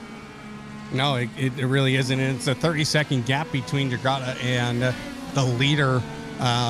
Looking at our timing boards here, and that is going to be a huge gap. Excuse me.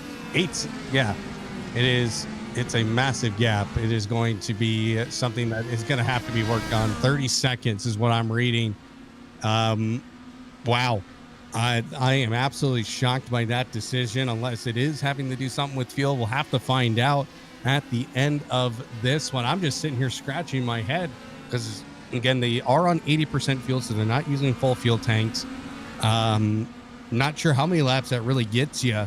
I'm used to doing either 70% or full tank. So it's if I'm Dave Menino, I'm going, maybe it's going to be close. Can I get to the end here? Because he hasn't come in, so I'm assuming he feels confident that his car is going to make it all the way in, and I bet he's not even doing he's not pushing as hard as he can now. Probably has switched the car into a different fuel mode, because you can switch the fuel modes on these cars. On the race courses, you're going to be in fuel mode 4 or 5. On ovals, you're going to be in 1 or 2. Yeah, I am very, very confused of the strategy that's gone on here here so far. But Grotto now kind of getting closer to Caleb Lehman. 1/10 of a second, we might see a pass here for the 4th spot, but it's going to be a long ways up the road to get into the podium here tonight. And I'm just sitting here stunned. We had a great race for the lead And due to a Dragata going back into the pit, this race is pretty much all said and done. A 20-second gap between Dave Menino and Sophia Connell, and that is an insurmountable gap to make up in 4 laps. Yeah, even if you pull a Michael Andretti and run out of gas heading onto the start-finish straightaway at the very end of this race, old IndyCar reference there, that is still basically... That is an impossible gap to try and recover from if you are the likes of Sophia Connell or Mitchell Ian Green. Those two drivers are locked steady in a very close battle for the final podium spots as side-by-side racing with Lehman and Dragata down that back straightaway off into 8 and 9. Big contact heading down into 9 and 10, and taking the hop, skip, and a jump through that grass is going to be Dragata. He just picked up a little bit of damage and all that, and spinning coming out of the corner, that is Caleb Lehman. So that is going to be karmic debt potentially from the driver of the number 42 car. He just lost out on P5 and all that. Bailey Pietraszki in the 115 gonna blow his doors off. That right there was cosmic justice from Leo Dragata going to Caleb Lehman after nearly put him in the wall at the end of that straightaway. He gooses it on the corner exit, spins it out of the corner, and goes for a wild ride onto that start-finish straightaway. That right there, that's probably going to end up on YouTube short. I can assure you that as much. That was just about as perfectly timed as it could get for a spin. Unfortunate regardless for Caleb Lehman. He's dropped down now to P6. It's going to be a fight on his hands to make his way up into the top 5, let alone getting a move done on Leo Dragata to jump back into 4th. You can see the battling heading off into the 9 and 10 chicane, then ran a little bit wide on exit, hit that grass, and whoop, around he goes, spinning like a top as the number 42 car. That is going to be a kick in the shins if ever you see it. And that right there was one of the Rockefeller racing cars that just went off the track. That, I think, unless I'm very much mistaken, may have potentially been white. Potentially, not entirely sure. We'll say, though, Dave Menino, who's deciding now to finally use some of his push to pass, hasn't even hit the halfway burn of that 200 seconds of push to pass that he had at the very beginning of this race. Dave Menino, though, coming to take the white flag this time by, and for the driver of the number 3 car in that SRT Esports machine, it is going to be a victory lap with a 21.3 second gap to himself and your current P2 runner of Sophia Connell. That fight between Connell and Green is still going to be intense. It's about a quarter of a second between those two racers, but Connell has that tire advantage running on those alternates and also has a push to pass advantage as well. There we see them coming onto that start finish straight away. Connell, my apologies, using that push to pass down that start-finish straight to try and extend that gap ever so slightly. You can see them rather evenly matched last time by, both in the 1 minute bracket, as here's the battle involving Caleb Lehman, and this time it's with Bailey Pietraszki down into the first chicane. Lehman getting that move done, pretty much not fighting it at all, is Pietraszki in that 115. Just lets him blow his doors off down into the first chicane to jump his way back up into the top 5. Lehman recovering after that spin in the late stages of this race, going to finish clean, but back up at the front of the field, Dave Menino is about to cross that start-finish line to win the opening race of this season, win the first ever race of the Xtreme Motorsports INDYCAR Championship Series. Dave Menino in the 3 car. He had to withstand a whole lot of pressure, but after starting from the pole with a barn burner of a lap time in that qualifying session earlier on, Dave Menino, your winner here at Portland. It's a side-by-side fight coming right to the end for the final podium spots. Sophia Connell will hold on to P2. Mitchell Green rounding at your podium in 3rd, but Menino, the true standout at the end of this race. What a performance from the 3. Really was, controlled the race from start to finish, never felt really any pressure until the middle portion, and then even that didn't even deter the number 3 of Dave Menino, and good racing from him. Never, has 91 seconds left to push the pass, and he's going to be absolutely ecstatic about his run time tonight. And unfortunately for Leonardo Dragata and his team, that is going to be an absolute heartbreaker. Was in contention to win and couldn't make it to the end on fuel, and that will be unfortunate. And unfortunately, we won't be able to talk to him because we'll talk to our podium finishers. So, as we'll see a burnout here at Portland. These cars are not the easiest cars to burn out with, but as soon as you get some momentum going in them, They'll get them. They'll get him going. There he goes, finally. And the number 3, Dave Menino, winning round number 1 of XMS IndyCar League here on Slow Motion Broadcasting. Wow, Ron, that was an absolute stellar race we saw. And again, we see this type of racing feels like all the time anymore here at Slow Motion Broadcasting, and I can't wait to talk to our race winner tonight. Yeah, it is going to be awesome to have a chat with some of these drivers. It's an XMS tradition that we're seeing right now. These drivers returning to pit lane at the end of this race.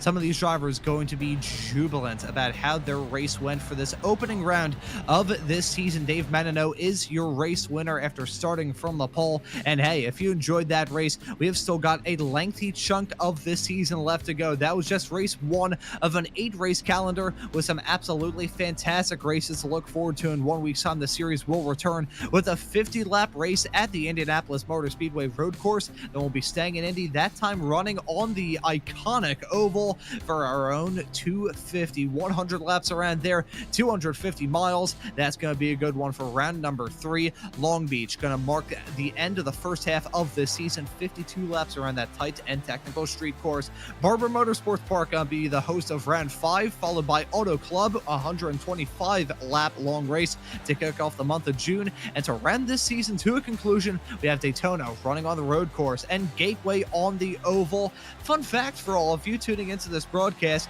every single one of those tracks that we'll be visiting throughout this season, yes, even including Daytona, has played host to some IndyCar racing in the past. Interestingly enough, it was on the oval in the case of Daytona, although they did have a test session on the road course many moons ago, back in, I believe, 2007 or 2008. But that's how it's shaking out for the rest of this season. But at the end of tonight, I think we'll get our post-race festivities set to begin by taking a look at the results at the end of this first race of this absolutely amazing series. And it was an amazing drive from Dave Menino in that number 3 car to grab that win. 22.968 seconds was the gap to himself and your P2 finisher of Sophia Connell. Mitchell Green rounds out your podium in 3rd. That's Leo Dragata finishing in 4th. Caleb Lehman in 5th. Bailey Piotrowski in P6. Jake Vasconcelos will finish in 7th. Joshua Chinsky finishes in 8th. And then we have Eduardo Lorente in 9th. And Taj Edwards rounding out our top 10. Outside of the top 10 tonight, Charles, Hosea, we haven't said his name in a while tonight. Adam Ballard, Neil Weston in 13th. 14th, Wyatt Franklin. Stephen May in 15th. Stephen Hudick in that 16th spot had a good run going for him, and he was out of this race early. Jared Coe and Jake Mackey rounds out the 18-car grid here tonight. So those are your results at the end of it. I think we're going to... I'm looking at the interview waiting area. We'll put my hands up here and say that Mitch Green, our P3 finisher, was not giving the right permissions here in the Discord server to be able to join the interview waiting area. So I apologize for that. I will put my hands up and... oh boy, and also apologize for that voice crack. I apologize to any chihuahuas who just exploded hearing that coming out of my mouth. Holy cow. But Adam, we actually have our P2 finisher of Sophia Connell up there in the interview waiting area. I'll drag him in, so I'll drag her in. Apologies. Have a challenge. Fuck you, Baltimore! Oh, and... sorry, I was trying to disable that. It's quite all right. I will say, right at the start of this, we have a little sheet here. That was not us on this broadcast, mind you. We have a small little information driver sheet thingamabobber, and you're from Baltimore, correct, Sophia? Yeah. Alrighty, so anyone tuning into this broadcast as from Baltimore, do not throw any shade our way. If my best friend and roommate is tuning into this broadcast as well. It's a joke. It is a joke. For legal reasons, this is a joke, but with that squared away, Adam, I will pass the mic off to you so you can interview our second place finisher at the end of this race. Sophia, congratulations on a second place run here tonight on the opening round of XMS IndyCar. Just talk about, you had some battles going on throughout that race. Unfortunately, at the end, just had to feel the pressure from Mitchell Green behind you, but that didn't seem to deter you at all. No, I mean, honestly, the biggest problem was the start. So the IR18, I regularly run it in officials, and if you're, competing in the top splits, you regularly have this issue with the reds where if you slide them at all on those first 2 laps, it just destroys your pace for the rest of the run. And so knowing that, I was like, okay, I'm starting third. It's Portland. There's a good chance there's going to be some first lap shenanigans, and I watched some of that in my virtual mirror. So it's just like, all right, the safer bet's to start in primary, but then to make the fuel number work, you have to run like a fuel map, because other than that, tight section in sector 2, you're, full throttle from a lot of these sections of the track. So, that was killing my straight line. And so I was just getting eaten alive. I wasn't too pleased with seeing some people pop their nose in at places where it's like, there's no way this is not going to kill both of us.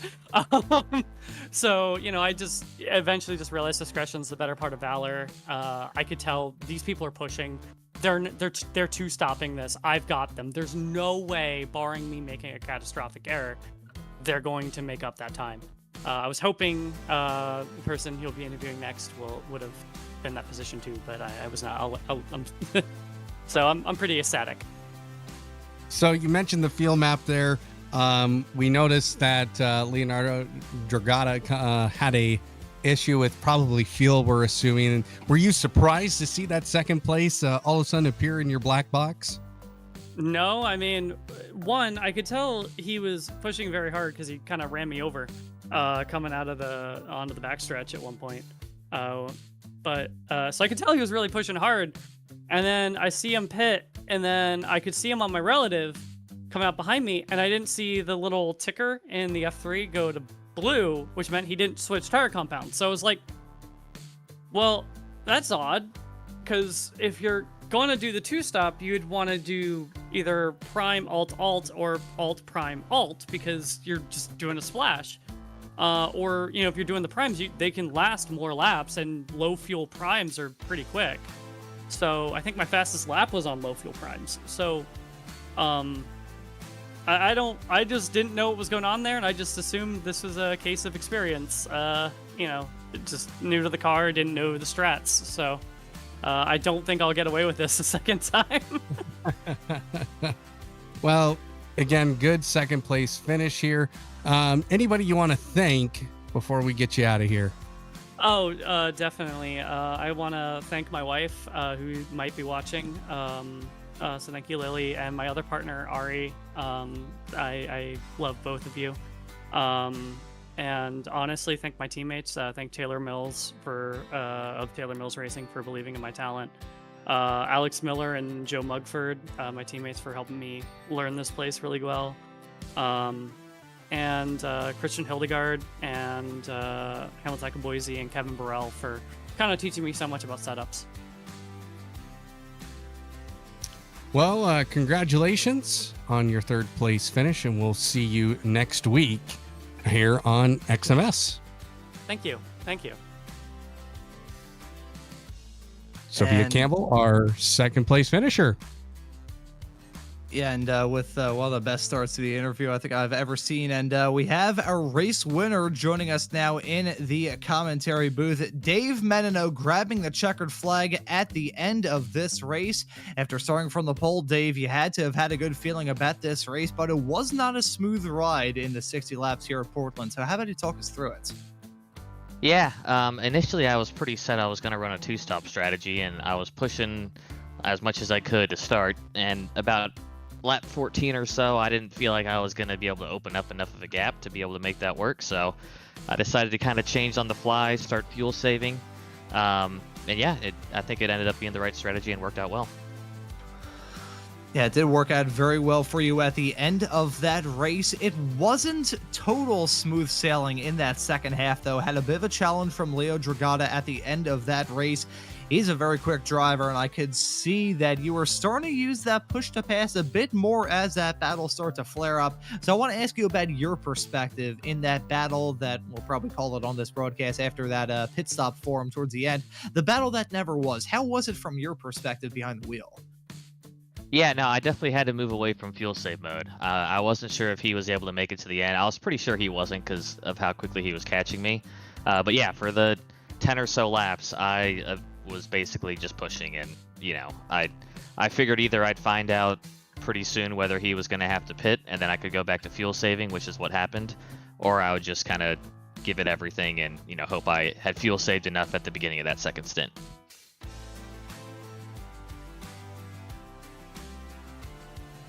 So, the fuel. Yeah, there we go. My mic has finally unmuted itself. My apologies about that. Sorry about that, folks. Happens to the best of us. But I was going to ask you, Dave, I was actually speaking into dead air as my mic was still muted. I want to ask you about your thoughts on this track. It's one of the newer ones onto the iRacing platform, and it was a pretty rough ride from my experience earlier on, albeit very good reason why I'm behind a microphone instead of behind the wheel. So I want to ask you about your thoughts on this rather unique ride in the world of motorsports. Yeah, I think it's a fun track. There's a lot of risk reward for sure. Like the first corner, you want to get right up close to the wall, but obviously it's kind of like the boot at Watkins Glen where you can get a little too close and clip it, and then that'll end your race. And the last kind of couple corners, you want to carry a ton of speed, but it's really easy to overdo it. And that last little kind of kink of a curb out of the last corner can send you to the wall. So there's a lot of areas where it's really tricky, but I think that midsection of the track, it really lends itself to someone who can drive smoothly, kind of keep the tires under you. It's pretty easy to overdrive around here. Yeah, especially with some of the challenging bends around this track as well. We have another road course coming up in 1 week's time, the Indianapolis Motor Speedway Roval.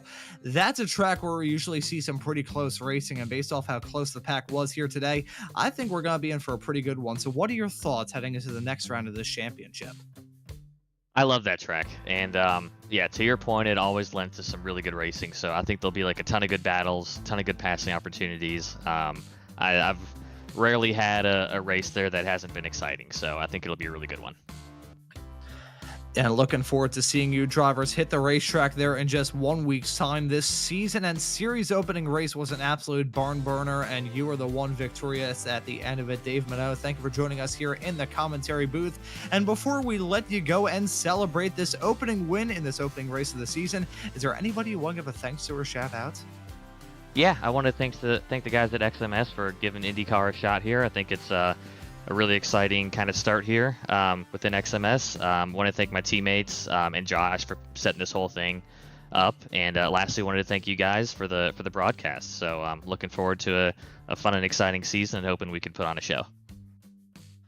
And I gotta say, if all the races are like this, I think we are in for an absolutely amazing season and an awesome series. But Dave Menino, congratulations on the victory here at Portland, and hope to see you back out on the racetrack throughout the rest of the season, man. Congratulations on the win. Yep, thanks, guys.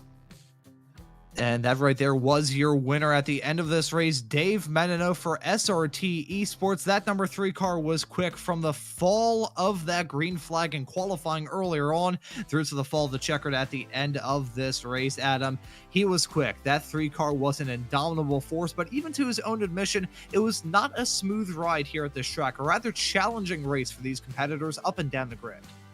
Well, and that comes with this car. It's one of the fastest cars on the iRacing service. You have a lot of finesse with it. You have to be pretty much absolutely perfect if you want to be winning races and being up front. Of course, the tire strategy coming into play. I imagine those alternate tires were screaming and yelling at Dave Menno as he was absolutely having to just go almost 32 laps on those tires, but he got to the end without any issues and he got the win tonight. And of course, next week it just gets better because Indy road course, a lot more, I would say, not as technical as I would say Portland is, just because of the nature of the